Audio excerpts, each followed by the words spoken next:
Greetings, programs. It's your movie pal, Matthew Porter, joined once again by Ian Porter. I commentate for the listeners. And this is a Drafthouse Diary for Wednesday, October 15th, 2025, when we came out here to the Alamo Drafthouse at Littleton's Aspen Grove once again to see TRON ARES. Yeah.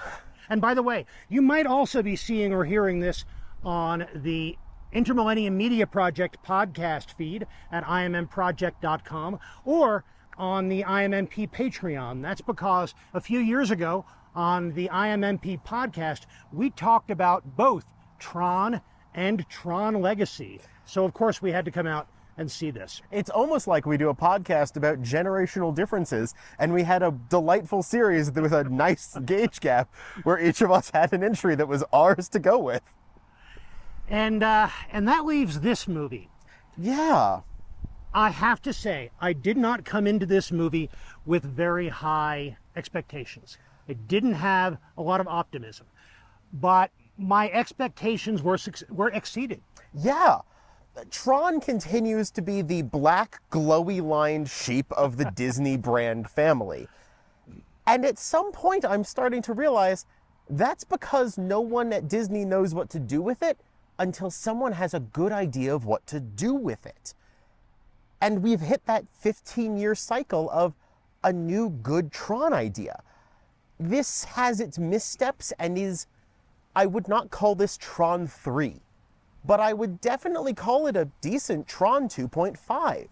And that has great elements to it. Yeah, there was a lot more than 15 years between the original TRON and TRON Legacy, and that made it clear that they didn't just make TRON movies because they wanted to make another TRON movie and sell tickets.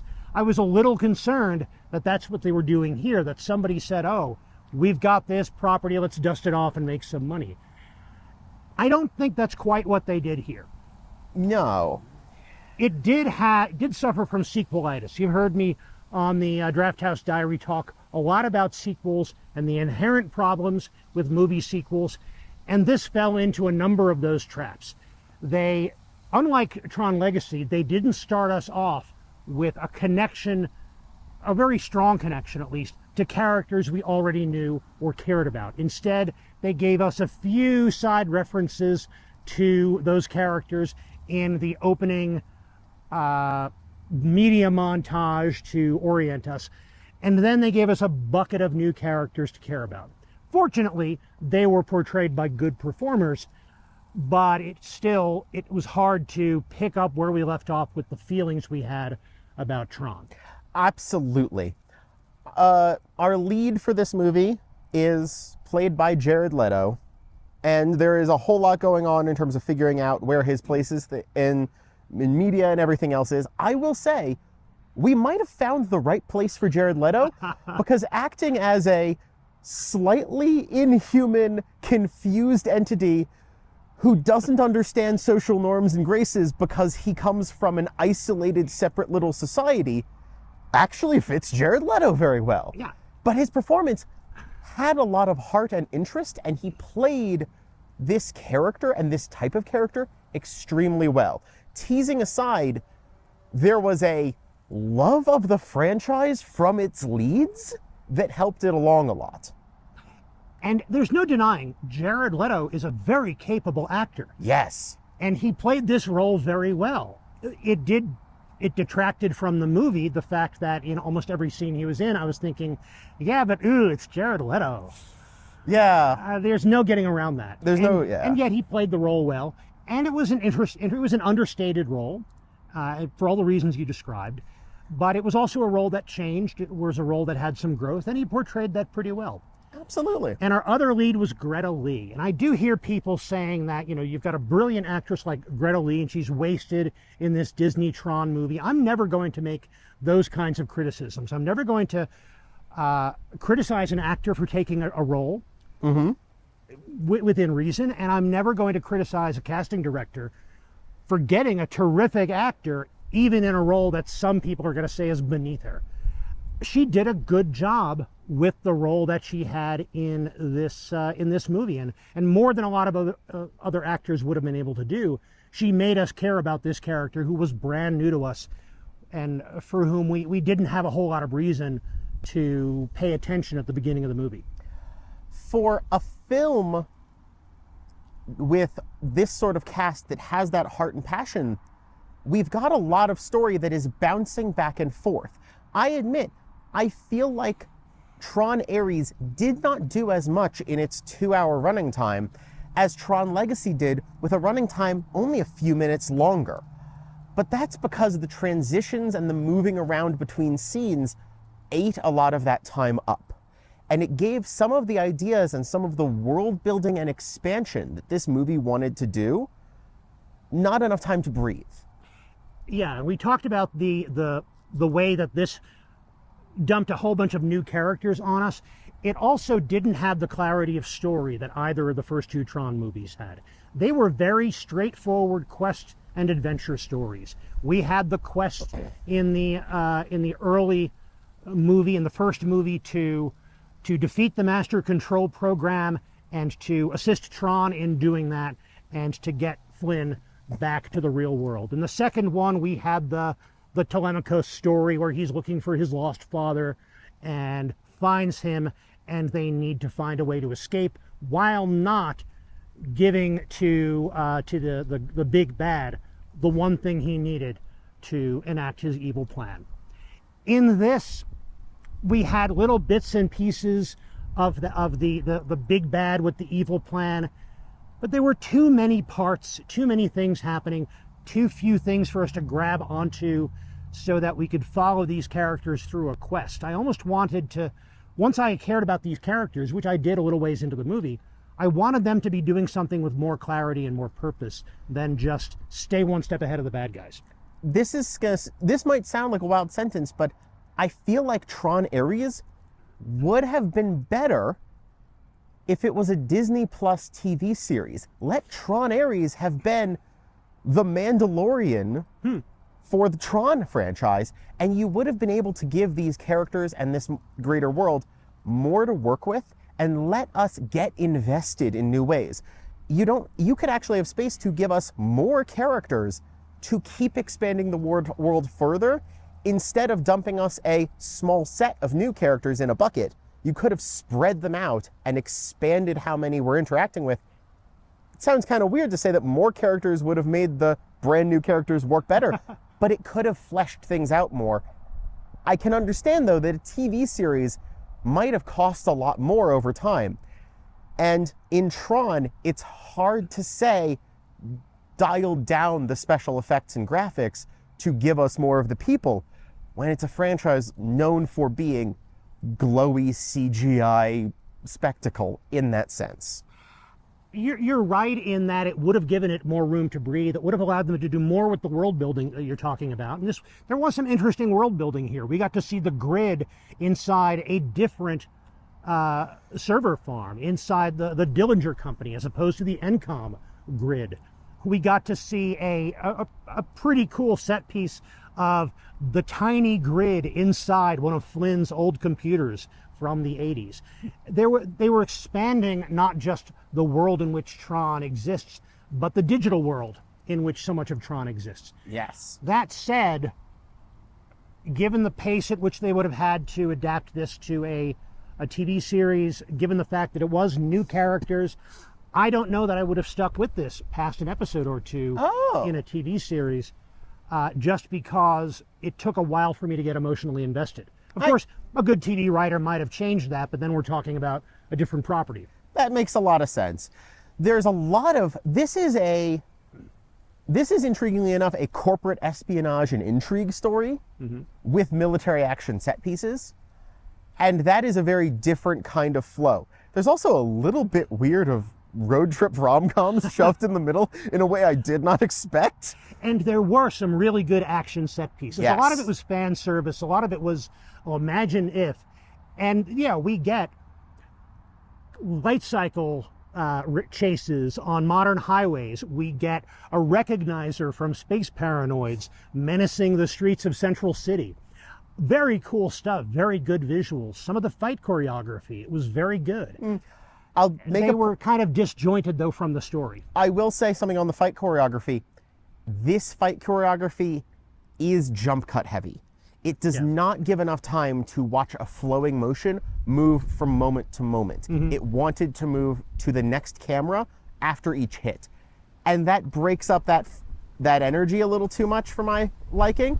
I wanted to see what they were doing for longer, but that can be completely up to whether or not your actors are into it, whether or not your set is prepared for that kind of choreography long take. So I can't fault it, but I will say I wasn't as happy with that fight choreography. It looked great, and I wish I could have seen it better. And by the way, apologies if there's shaky video or a lot of wind noise here. We've got some kind of a storm coming up. This happens to us a lot when we're filming videos in the parking lot or the bar box at the Alamo Drafthouse here, but we'll stick it out, and I'll try to fix that later in editing. We trust our stabilization programs to do their best for us. That's right. Yes. Talking about that sequelitis that it had, one of the symptoms of that is just ignoring the impact and the triumph from the movie that came before. And this did have that problem in that in Tron Legacy, when Sam and Cora escape from the grid, and Cora is now an ISO in the real world, and everything that Kevin Flynn had told us about her indicated that her mere existence and the information that she embodied would change the world and eradicate scarcity and disease. And instead, we get a brief mention during that opening media montage that Sam Flynn disappeared for personal reasons. And we get no further mention of Sam or of Cora. Evidently, they did not change the world as we were promised in Tron Legacy. And spoilers, of course. Yeah, there is a nod to that at the end. There's kind of a Fast and Furious-like connection to the previous movie, and stay tuned for the next scene in the next episode of the soap opera. Wait a minute. A third film that has barely any connection character-wise to the first takes place in a different environment for a lot of the time, and has hints that all of these characters might meet up or interact with the characters we know from the main franchise again in later subsequent films. Was this Tron Tokyo Drift? I think it might have been. I live my life a quarter cycle at a time. Yeah, there was that kind of feel to it. It was like they took that from us at the beginning, and then they teased us with it at the end. Maybe that's enough to get me to hope for another Tron movie. If they make one, of course, I'll see it. Yeah. But I'm always disappointed when a sequel either ignores or makes an end run around the movie that came before, rather than building upon it. Yeah, that's why this definitely feels like a Tron 2.5 or a side story in the Tron universe that will have impacts later, but not a continuation. That separation from the ending of Tron Legacy keeps it feeling parallel and not continuous. But hey, if the cycle keeps up, I will happily be there to watch the proper next Tron film in 2040 and be impressed and excited to see the cameo from 90-year-old Jeff Bridges at that time. That'll be cool. That'll be cool. And with that, I think it might be time to tell you some more about our visit to the Alamo. The pre-show for this Alamo presentation was made for Tron, and it was a predictable mix in that we had some music videos that were connected to this. So the music video for the song Video Games, which I think I saw in another Drafthouse pre-show recently. Yeah. It's like late 70s, early 80s song about video games. And we also had some commercials for Tron toys and the like.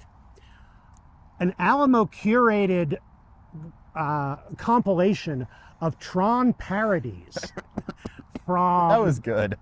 Adventure Time and Family Guy and Dexter's Lab, and what else was there? There were so many. Courage the Cowardly Dog and Comedy Bang Bang. All sorts of stuff. So it was definitely a fun pre-show. We also had a short film that was made by people at one of the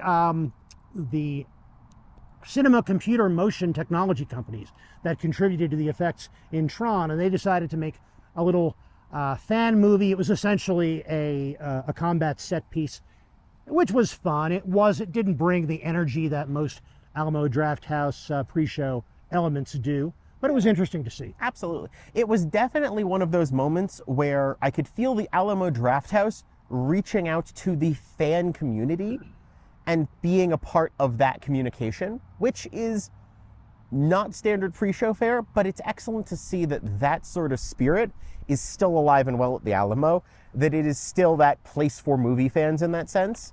Even with anything else changing or going on, it's tried to keep that connection alive. Yeah, definitely still movie fans in charge of the programming, at least at the theaters here in Colorado. Yes. For food, I got the Caesar salad wrap. I hadn't gotten that as a wrap before, and it works very well. I had them add grilled chicken, and I also had them add some extra Caesar dressing, which I think is important. Otherwise, that wrap can be very dry, but it was good.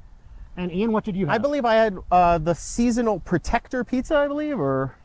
Yes. Yes. That's part of that special menu, where it's a special menu for Halloween season, but not tied to a movie, tied to an audible audio drama. Yeah. Interesting tie-in. It was honestly pretty good. It was a basil and garlic pizza. So it's pretty simple, but it actually had a lot of flavor and was a little better than their standard cheese pizza. It had more to it. I was very happy. I ordered a side of their hot thyme honey to go with it, and that paired phenomenally. Oh dear. Did I mention there was a windstorm coming up? We almost lost the camera there, but we're back, and you were telling us about the hot honey thyme dipping sauce. Absolutely. A lot of the pizzas they've got at the Alamo they're very good for the pizzas you get here. They're not like oh, you're going to a pizza specialty place, but this is very good. I enjoy them, and having something to dip, I've suggested before, because it adds something, it lets you kind of balance your flavors and such. This combination really worked well. I've gone for Reaper and buffalo sauces for dipping pizza in before, but this hot honey added a lot to it, but I didn't feel like it overwhelmed the pizza. To make a joke right now, it's a combination that kind of blew me down, so hey.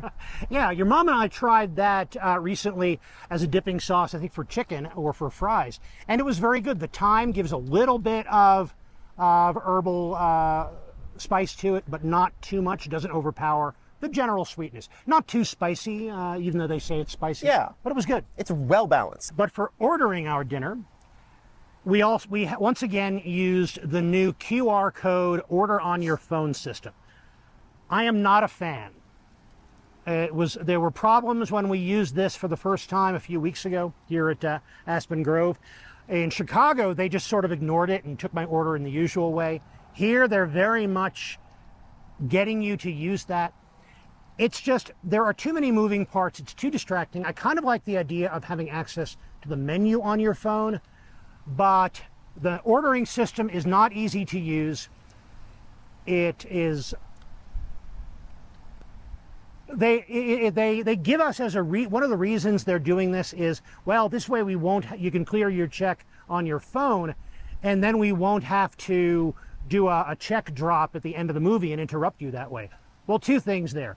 They could arrange for us to pay on our phones while still taking our orders in the usual way with the cards, even before the movie. And second of all, don't tell me you don't want to interrupt the end of the movie with check drops, when instead we had runners bussing tables throughout the last quarter of the movie, getting in the way during very pivotal scenes, disrupting the movie in a very un-Alamo way. So either you're concerned about not disrupting the movie or not, but making us jump through hoops to order on our phones and then interrupting the movie anyway towards the end. You're not gaining us anything. Maybe it's making things easier for the Alamo, but it's not a great customer experience. There's something unpolished here, and it makes me, this is my first time encountering it, it makes me question what else is going on, because is this purely about optimizing a payment system? Or is this also, you're seeing what people are tapping on the menus digitally, that then they are not clicking for ordering? I wonder. what other info is being obtained? What is Master Control Program up to in this scenario? Has me wondering. Yes, we need to interrogate this ordering program. Exactly. But, and to top it off, I don't appreciate being yelled at by Aziz Ansari from the screen 3 times about when to use this, how much time I've got left. Stop using it because the movie's going to start. Aziz I didn't choose to use it anyway. Aziz needs to calm down. Yes. On top of everything else, that was aggressive. Yeah. And a part of the unpolished, I'll say, is you can tell that their music and graphics team haven't finished up their versions because they looped audio but with all the extra steps now in some of their opening stuff, and it felt sluggish in a non-Alamo way. Yeah. So I hope whatever's going on here, they polish it up, and if it's getting in the way, they consider if it's the best choice actually to go with. And I don't fault Alamo for trying things, and they do solicit feedback, so I'm going to give them my feedback, let them know what's working, what's not, what I'd like to see different. And if you've had experience with this phone ordering system at your local Alamo, what do you think of it? How has it worked? Have you had problems with it? Do you like it? Do you think it's better than the paper menus and paper ordering system? I'm curious as to others' opinions about this, so let me know in the comments. Absolutely. But for now, this was our Drafthouse Diary, or our bonus episode of the Inter-Millennium Media Project. But thank you very much for joining us. And Ian, thank you very much for joining. Thank you for having me here. I'm going to leave links in the description to those IMMP podcast episodes about TRON and TRON Legacy. And I'll be back soon with another Drafthouse Diary next time I visit an Alamo Drafthouse. In the meantime, enjoy your movies, and when you do, stay till the end of the credits. End of line. Very good. Thank you. Very good.